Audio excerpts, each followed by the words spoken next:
सफला एकादशी की व्रत कथा। इस कथा को सुनने के बाद ही सफल होता है आपका व्रत। सफला एकादशी साल की पहली एकादशी है और इस एकादशी के बारे में ऐसी मान्यता है कि इसका व्रत करने से आपका जीवन सफल होता है और आपको पुण्य की प्राप्ति होती है। इस एकादशी के व्रत में व्रती के लिए कथा का पाठ करने का विशेष महत्व होता है। आइए सुनते हैं व्रत की संपूर्ण कथा। सफला एकादशी की शुभकारिणी कथा सुनो। चंपावती नाम से विख्यात एक पुरी है जो कभी राजा माहिष्मत की राजधानी थी। राजर्षि माहिष्मत के 5 पुत्र थे।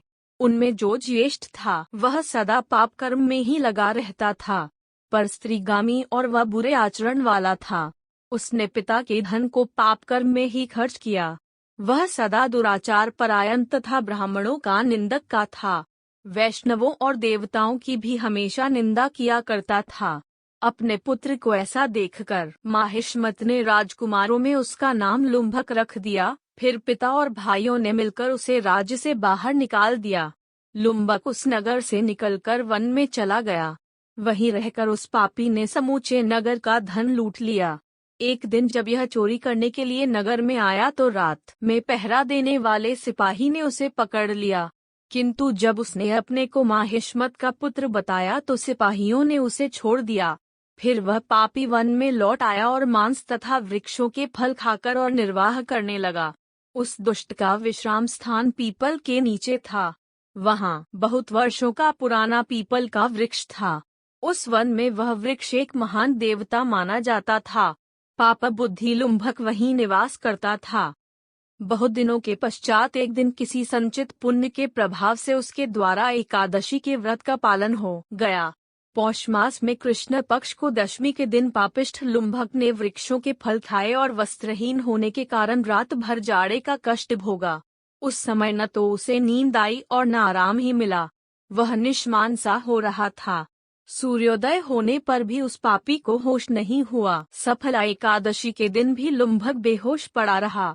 दोपहर होने पर उसे चेतना प्राप्त हुई। फिर इधर उधर दृष्टि डालकर वह आसन से उठा और लगड़े की भांति पैरों से बार बार लड़खड़ाता हुआ वन के भीतर गया। वह भूख से दुर्बल और पीड़ित हो रहा था। राजन, उस समय लुम्भक बहुत से फल लेकर ज्यों ही विश्राम स्थान पर लौटा त्यों ही सूर्योदय अस्त हो गए। तब उसने वृक्ष की जड़ में बहुत से फल चुने और निवेदन करते हुए कहा, इन फलों से लक्ष्मीपति भगवान विष्णु संतुष्ट हो। यो कहकर लुम्भक ने रात भर नींद ही नहीं ली।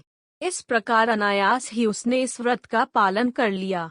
उस समय सहसा आकाशवाणी हुई, राजकुमार, तुम सफला एकादशी के प्रसाद से राज्य और पुत्र प्राप्त करोगे। बहुत अच्छा कहकर उसने वह वरदान स्वीकार किया।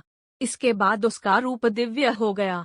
तब से उसकी उत्तम बुद्धि भगवान विष्णु के भजन में लग गई।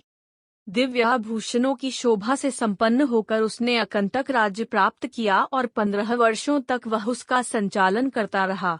उस समय भगवान श्री कृष्ण की कृपा से उसके मनोज्ञ नामक पुत्र उत्पन्न हुआ। जब वह बड़ा हुआ तब लुम्भक ने तुरंत ही राज्य की ममता छोड़कर उसे पुत्र को सौंप दिया और वह भगवान श्री कृष्ण के समीप चला गया, जहाँ जाकर मनुष्य कभी शोक में नहीं पड़ता।